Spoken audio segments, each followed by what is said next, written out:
Most B2B SaaS startups tend to waste their small Google Ads budgets that they have already on broader keywords or driving traffic to just a homepage without any relevant intent, and without considering the fact that they should be building a more systematic demand capture infrastructure, starting with high intent keywords. In this video, I'll show you exactly how you can utilize your small Google Ads budget and how you can deploy it more strategically in a more infrastructure first deployment that actually drives results. This systematic approach has worked multiple times with clients, and one key example is a client that generated about 150K in revenue in a single quarter by simply focusing their smaller budgets on higher intent keywords and with the right infrastructure in place. You always want to keep this in mind, but when you tend to have small budgets as a SaaS and software startup, you technically want to make sure that you are thinking in a more infrastructural way.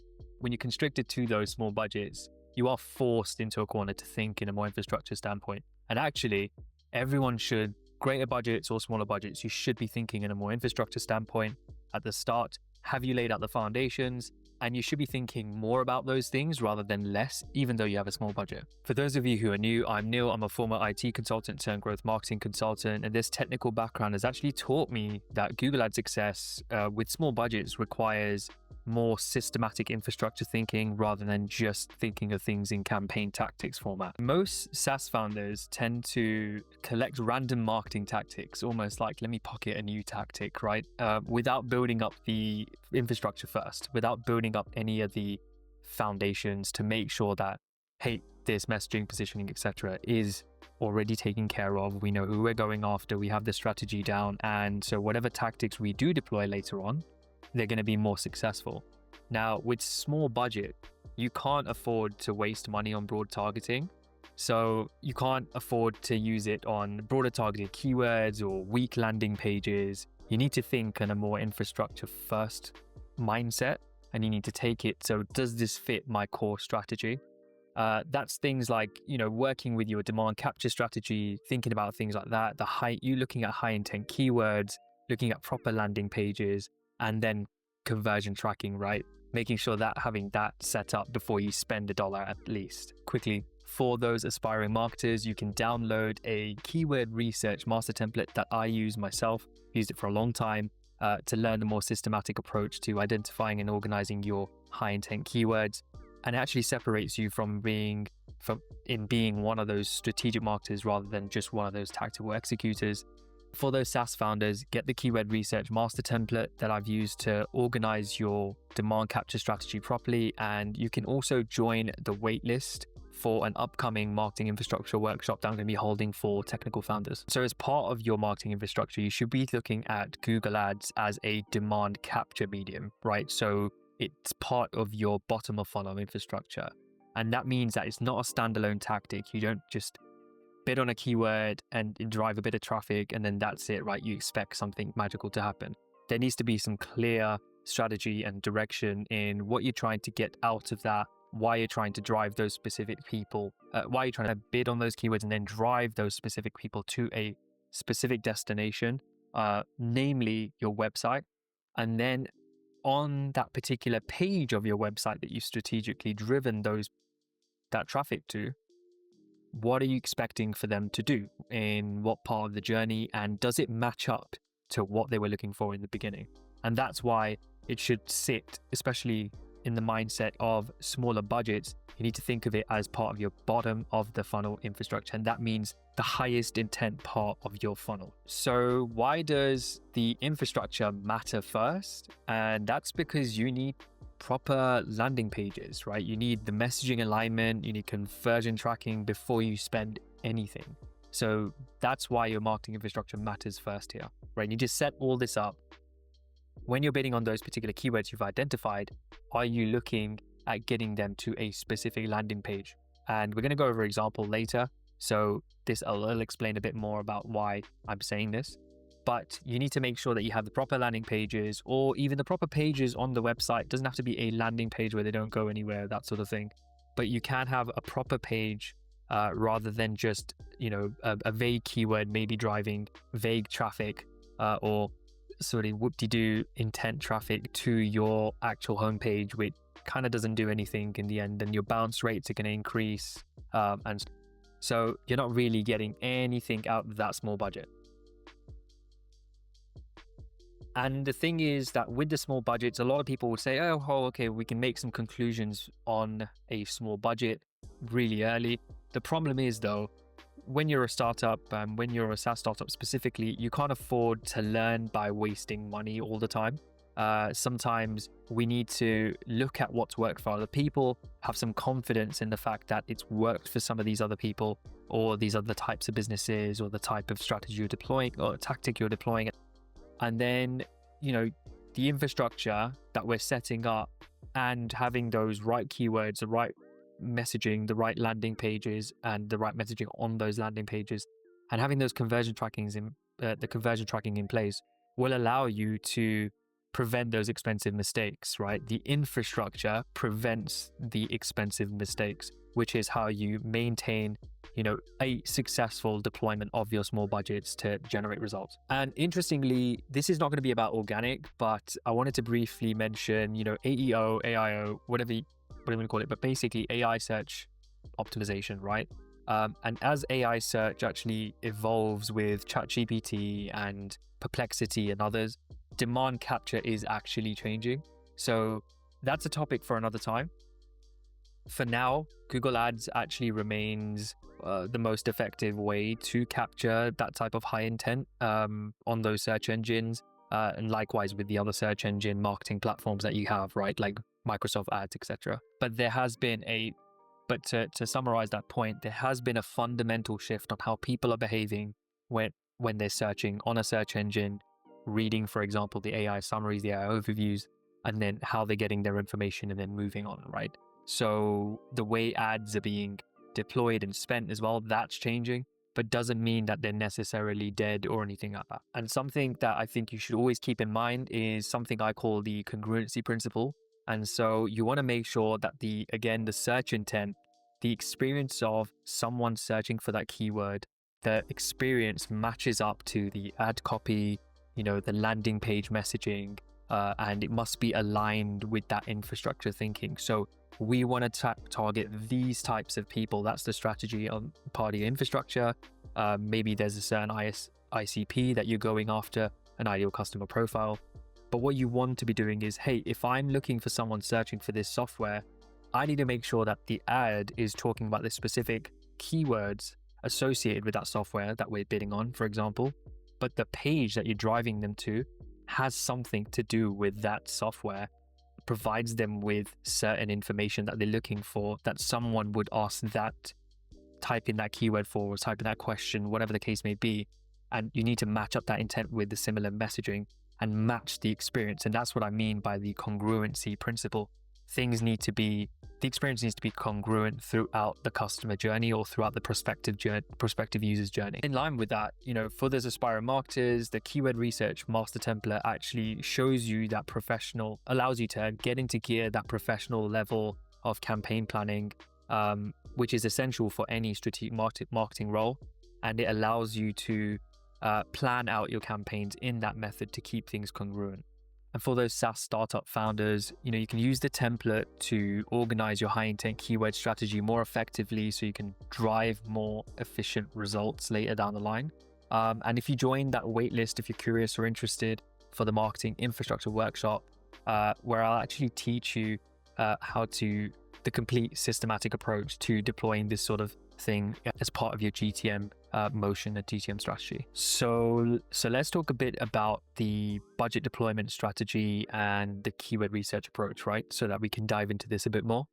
So firstly, we want to be focusing on a bottom of funnel first approach. And why is that? It's because we have small budgets. So we need to focus on the highest intent keywords possible. And what that means is you kind of want to be driving the traffic for the people looking for your pieces of software, looking for pricing, looking for comparisons, looking for details on the type of software that you're selling, because we don't have much budget to look above that, right? So to the educational side of things, in the sense of trying to get people to just learn about a topic or the problem only, but it's more so the case of capturing that demand that's available to us on the search engines for those people searching for that type of software. So if someone's looking for a marketing analytics solution, right, they would be looking for a marketing analytics solution at the time with the high intent keyword search, or they might be looking for best marketing analytics solution. And what that allows you to do is drive people to a page that compares some marketing analytics solutions and where yours sits in the market and why. Maybe you're cheaper and that's your positioning. Maybe you are more secure and that's your positioning because there have been some flaws with past data leaks or anything like that with marketing analytics platforms out there. So that's dependent on your strategy, and that's where the planning comes in. So what we need to do here to find the highest intent keywords is investigate demand. And you can use keyword research tools to understand the search volume and the intent before spending. There are free ways to do this, but there are loads of tools too, right? So you can use SEMrush, which are the paid tools, but they have free trials, they have free searches in the beginning, so sign up to that. I can in fact link you to a affiliate link below, and you'll get like a longer trial, that sort of thing. And if you sign up, of course, I'll get a kickback, which actually helps for the channel, which is fantastic. So I would appreciate that if you do that. But you got Ahrefs, you've got Surfer SEO, there's plenty of tools out there. You got Neil Patel's keyword research tool as well. But what you also can do from a free sense is you can look at, the Google search engine to look at, if you type in that particular keyword, what relevant keywords are coming up in the LSI. So right at the bottom where you see the additional keywords at the bottom, what relevant keywords are being searched for? Those are some to investigate. Look at what pages that people are driving them to, like who's ranked number 1, number 2, who's bidding on them, right? Where are they driving them? Can you see what they're asking them to do?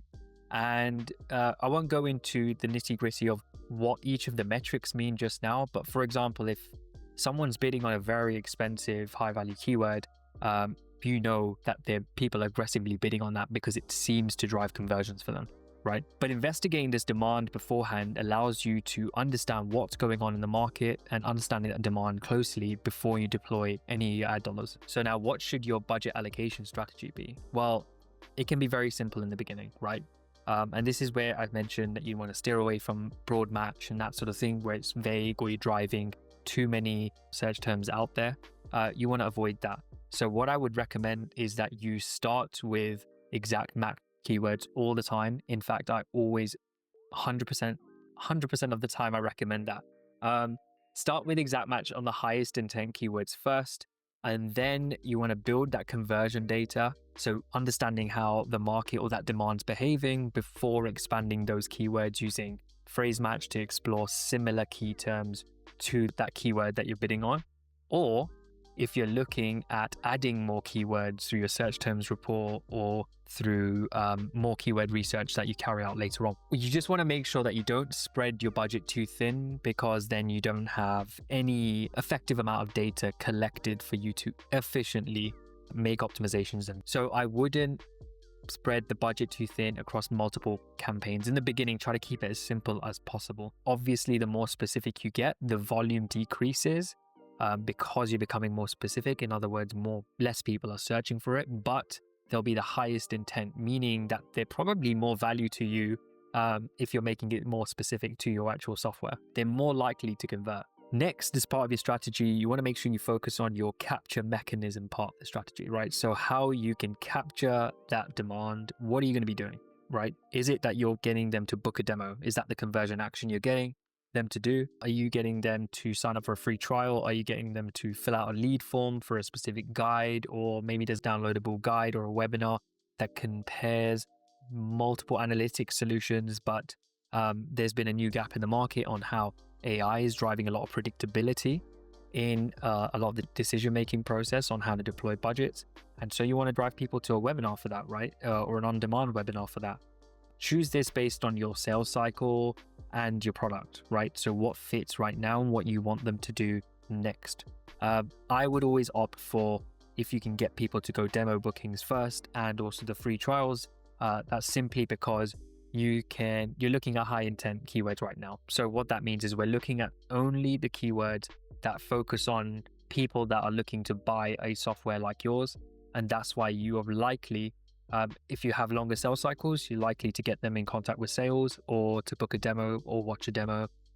With free trial, if you're slightly lower on the sales cycle side and the ACV side, so the annual contract value side, you want to probably drive them for a free trial, especially if it's a self-serve platform, whatever the case may be. So plan that out in place as part of your strategy too. Now, I want to briefly mention forecasting, right? Which is something that should also be part of your budget planning strategy and keyword research approach, simply because you have to validate what keywords you're actually going after and what you expect, right? So for example, I have a forecasting methodology, which I learned a long time ago, to validate if Google Ads is viable before you even spend. That's a separate deep dive, and I'm actually going to be releasing a tool for it too. So the principle though is to validate the demand exists before deployment, and also understanding how things may work out if you did focus on particular sets of keywords versus others, depending on your current business, what your annual contract values are, what your conversion rates are, what your LTV is, that sort of thing. What should your match type strategy be for the smaller budgets? I'm going to explain this with some client example principles, but there is a match type hierarchy for smaller budgets. And typically, you actually start with exact match first, which I mentioned earlier or throughout this video. That's your foundation to control your budget, but also focus on higher intent, right? So that focusing on higher intent actually gives you more control over the foundations of that part of your strategy. But next, when you're moving into expanding, that's when you look at phrase match, right? That's when you would use a phrase match. And that's only after you've have conversion data from your exact match campaign. So after you've addressed some of the demand, after you've captured some of it, you've assessed it, you've done some optimizations on that front, whether you've decided whether you wanted to see if you have any more search impression share left. Essentially, once you've squeezed the juice, can I go and then venture off somewhere else or branch off a little bit to other keywords or to explore other keywords that might be out there similar to your higher intent traffic. So you see what we did there with the exact match first, which is very specific, and using phrase match to explore related terms to that specific set of terms that you're going after in the first place. And lastly, I would not even go to broad match. I would actually avoid it altogether. With smaller budgets, broad match, bleeds money on irrelevant clicks, right? You might get one relevant click to the other, but it's just too much, right? So I would actually avoid broad match for now. And it's because you can actually get a lot of effectiveness from just using exact match in the first place and phrase match. So that's typically the hierarchy that I would follow for those smaller budgets. So why does this matter? Google will typically recommend broad match and auto bidding, right? So that's optimized for them. And what's important to note here is that Google is actually going to be recommending broad match and auto bidding, things like that. And that's optimized for Google's revenue, not your small budget and not your company, right? So you need to be very careful with that. You need to do it in a more controlled fashion, bid manually against the keyword research that you've just done. And then what you can do is explore all those other automated bidding strategies later, like maximize clicks, etc., and then maximize conversions based off of when you've actually got a lot of conversion data racked up for those exact match high intent keywords. So now let's talk a bit about client example principles. This is actually a quick tactical breakdown. So the client was actually a solution that partners with Google for one of their products. So they were a Google product reseller. And what happened was, as part of this strategy, we focused on the small budget on high intent reseller product keywords, which is exact match based, right? And that was specifically about the software that they were reselling. And as part of the infrastructure, all the copy and the landing page experience, all of it matched what the keyword was being searched for, right? So we assessed the intent behind the keyword first, bid on the keyword, deployed our small budget towards an exact match version of that. And then what we did was we created that proper landing page, which had a lot of the information about that reseller product. And it was a clear upsell path, right, for the client that I was working with. The result of that was 150K revenue closed within a single quarter simply by deploying that strategy. Did not spend much. there was ROI, of course. And the key principle you want to take away from this client example is the use of the high intent keywords, the proper infrastructure set up with the copy on the ads and the copy on the landing page, and the fact that we even had a landing page. Also the controlled match types, which allowed us to efficiently spend the small budget that we had for that particular client. And if you haven't already, I actually have a video on the complete breakdown of match types and how to use them more strategically here. So if you want, I'll link it in the end screen and then you can go check that out. Since we're on match types, I've also got a video on a deep dive and a complete breakdown of the match types and how to use them more strategically in 2025 onwards, especially after Google's change algorithmically. So I'll link that in the end screen if you haven't watched it already. Now let's move on to implementation. The minimum infrastructure requirements you need to keep in mind is, have a dedicated landing page that you're sending the traffic to, and try to customize that landing page based on the intent.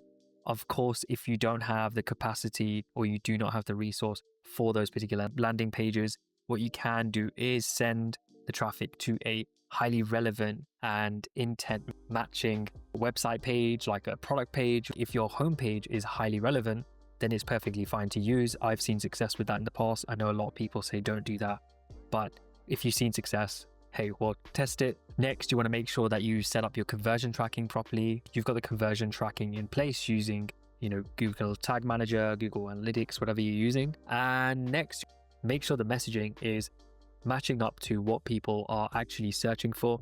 It needs to be relevant. We talked about the congruency principle. It's important that there is a clear pathway for someone to get what they want after they've searched for something on Google and when they've been taken to your site. You also want to make sure that you set up a clear conversion path. So getting them to either book a demo, sign up for a trial, or fill out a lead form. Just make sure that it's clear. So as part of implementation, I want to make sure that you walk away with some common small budget mistakes that you can avoid. And that's to ensure that you don't target those top of funnel keywords with those small budgets. Also, don't drive traffic to the homepage without any plan instead of those dedicated landing pages, because you want to make sure you're saying very specific things to these types of people that are looking for those high intent search terms so that they get what they're looking for. You also want to make sure that you're not using broad match in the beginning before you have any conversion data. So make sure you build up the conversion data, make sure you test that Google Ads is actually a viable strategy. Make sure you avoid not understanding the platform, right, before spending anything. Try and learn a bit about it. Try to understand exactly what Google Ads is, why it's important, why you would even spend in the first place. We talked about the fact that it is a way of capturing demand, so that's very important. And you want to make sure that you avoid switching off campaigns too early. You want to make sure you're always waiting for the data to come through so that you can learn from that too, right? I know that I said earlier that we don't have time to actually learn and you don't have budgets to learn. That's why we work in this strategy. That's why we deploy this sort of plan. But what you need to know is, even if you are deploying a small budget, you need to learn something from that small amount. So you're actually hedging your bets, reducing your risk, and creating a safety net by doing a lot of this planning, using this sort of high intent strategy. But, you'd still be learning the right thing from these sort of campaigns, that, hey, I maybe haven't sent them to the right landing page, or maybe the copy needs some work, or maybe the ad has, there's a low click-through rate, so I need to improve the ad. Those things are relevant, and you need enough data to understand the demand and how the demand is behaving. Understanding when to scale or pivot is actually based on you tracking your metrics, right? And I've created a recent video on tracking metrics, so go and check that out. But it talks about how you can actually analyze your startup in the current snapshot that it is, but also across the year, and how you should be looking at it when you're trying to generate both demand, capture demand, and generate revenue. That's all we care about at the end of the day. We don't care about just leads, we care about revenue, right? So that's very important. So just remember to spend time thinking about the infrastructure behind your actual Google Ads efforts and how you're looking to deploy your campaigns, right? So for those aspiring marketers, that keyword research template actually allows you to master that sort of systematic campaign planning aspect, and it allows you to organize things more effectively. And this infrastructure approach is actually what helped me in the beginning And it actually is what clients pay thousands for, right? Because you're able to execute more effectively and more efficiently over the long term. And for those SaaS startup founders, you can adopt the Keyword Research Master template as part of your startup's demand capture strategy and Google Ads campaign planning process, so you can increase the chances of your campaigns being more successful in terms of its effectiveness and efficiency within those smaller budget parameters. But also, if you're curious about the marketing infrastructure workshop for technical founders, it's where I actually teach you the complete system for setting up proper marketing infrastructure. Remember, for a complete breakdown on the match types and how to use them strategically, watch my next video, which I'm going to be linking in the end screen. That will teach you how to think about your keywords and how to target them and which ones you should be going after first. Question: what's the biggest challenge with Google Ads on a small budget that you're facing right now? Share below in the comments. I respond personally, and I might actually feature your question in a future video. Otherwise, we'll see you guys in the next video. Take it easy and see you soon.